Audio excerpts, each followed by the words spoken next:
कैसे हम और बेहतर क्रिटिकल थिंकिंग कर सकते हैं? कैसे हम चीज़ों को देखो, चीज़ों को देखने के ना के लिए क्रिटिकल थिंकिंग और बढ़ाने के लिए आपको ब्रॉड माइंडेड होना पड़ेगा। अपने दिमाग के सोच के दायरे खोलने पड़ेंगे, बाउंड्रीज हटानी पड़ेंगी। पर क्या है कि हमें तो बाउंड्री दे दी, किसने दी? धर्म ने दी। किसने दी? समाज ने दी। किसने दी? स्कूल ने दी। अब जो आपने पढ़ा लिखा सुना आज तक 25-30 साल में, जो भी आपकी एज है, वो मेरे एक सलाह पर नहीं बदलेगा। धीरे धीरे जाके आपको बाउंड्रीज तोड़नी पड़ेगी। वो जो बाउंड्रीज है वो आपको नैरो माइंडेड बनाती है। आपको सोचने के कुछ दृष्टिकोण दे दिए जाते हैं और आप उसी एंगल से देखते हो, जिसकी वजह से आप क्रिटिकल थिंकिंग को इस्तेमाल नहीं कर पाते। क्रिटिकल थिंकिंग तो हमें नेचुरल दी गई है, नेचर ने दी है हमें, पर हम उसको इस्तेमाल नहीं करते। हम बहुत सारी नॉलेज लेकर के पैदा होते हैं, पर ये पढ़ाई ने, धर्म ने, समाज ने, ये ज्ञानी बाबाओं ने उसको खत्म करके एक आर्टिफिशियल, एक मैन मेड नॉलेज आपके अंदर भर दी जाती है। जो आप भी कर रहे होगे अपने बच्चों को स्कूल भेज के, देखो जी मेरे बच्चों को हनुमान चालीसा आती है, मेरा बच्चा तो कौन सा पाठ कर लेता है, ये पाठ कर लेता, वो पाठ। अरे नॉर्वे होता ना तो ऐसे माँ बाप जेल में पड़े निकते। एक बच्चा जिसको आपको आजाद छोड़ना चाहिए, जिसको आजाद सोच मिलनी चाहिए, उसको हनुमान चालीसा पढ़नी है कि नहीं पढ़नी है, ये वो डिसाइड करेगा। आप एक बच्चे को मैनिपुलेट करके एक एक संकुचित मानसिकता दे रहे हो उसको। उसको बड़ा होने दो ना, व्यस्क होने दो, उसके बाद उसको बोलो तुझे पढ़ना है कि नहीं पढ़ना है।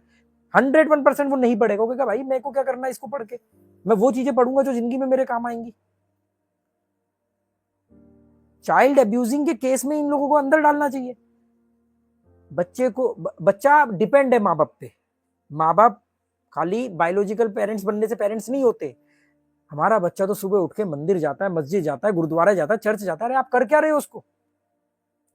उसको तार्किक बनाने की बजाय, रैशनल बनाने की बजाय आप उसको कहां कहां किन अदृश्य ताकतों के बारे में बता रहे हो, क्योंकि आपका विश्वास है।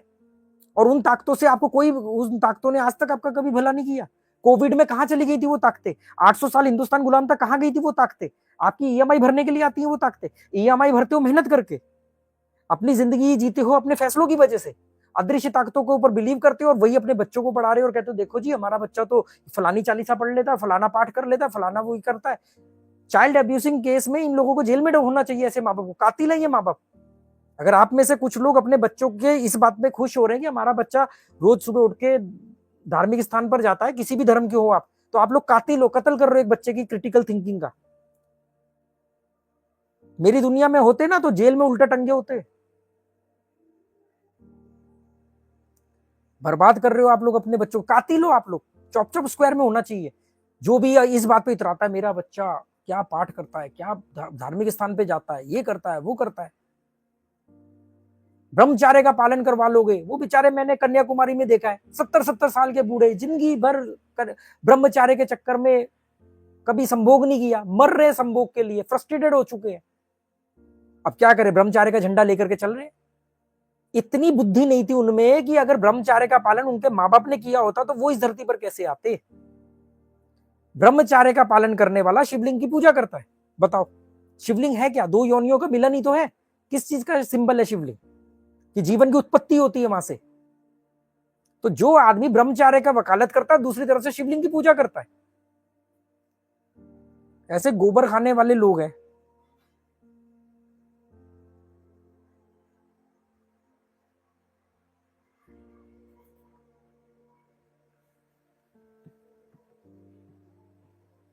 खत्म कर रहे स्कूल, धर्म, धार्मिक किताबें, हर तरह के धार्मिक स्थान आपके बच्चों की क्रिटिकल थिंकिंग खत्म कर रहे हैं। आप खुद कर रहे हो बच्चों की क्रिटिकल थिंकिंग, क्योंकि आप बेवकूफ बन गए थे अपने जीवन में। आपके माँ बाप ने आपका कत्ल किया, आपको भेज दिया स्कूल, सरकारी नौकरी लगा दी, बिजनेस करना, गल्ले पे बिठा दिया, दुकान पे बिठा दिया। अब आप वो बदला अपने बच्चों से लेते हो। वही जो बहू सास बहू के साथ करती है, फिर वो बहू जब सास बनती है वही वो बर्ताव अपनी बहू के साथ करती है। वही चेन ऑफ रिएक्शन। सब फड़े जाएंगे, सारे फड़े जाएंगे। शुक्र करो भगवान होता नहीं है। अगर भगवान होता, दोजक नरक होता, हेवन हेल होते, तो सोचो खौलते तेल की कढ़ाई में तल रहे होते आप लोग। तो शुक्र करो कि ये सब है नहीं, सिर्फ आप लोगों का अंधविश्वास है, नहीं तो क्या हाल होता आप लोगों का।